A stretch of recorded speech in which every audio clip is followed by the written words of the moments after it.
Welcome to the Learning Pines YouTube. We hope this video helps. In this video, I will explain how to replace a water pump on a Lexus ES 350. First, ensure you have all the required tools and a new water pump, along with fresh coolant. Safety is paramount, so begin by disconnecting the negative battery cable. Next, carefully drain the old engine coolant into an appropriate pan, which typically holds about 9 to 10 quarts. This step prepares the system for the new pump. Now, let's get to the water pump itself. You'll need to remove the serpentine drive belt, which is usually tensioned by an automatic tensioner. Once the belt is off, carefully disconnect all hoses attached to the water pump, ensuring no coolant spills. There are typically 3 to 5 bolts holding the water pump to the engine block.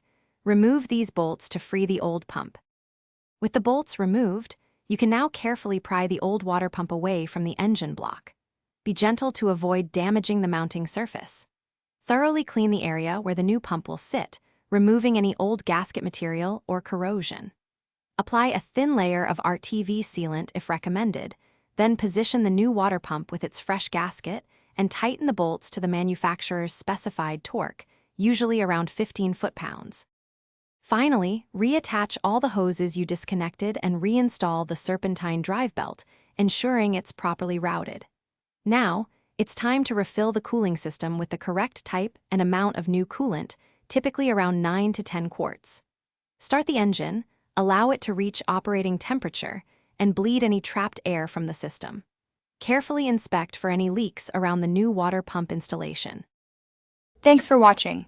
Consider subscribing if we helped you.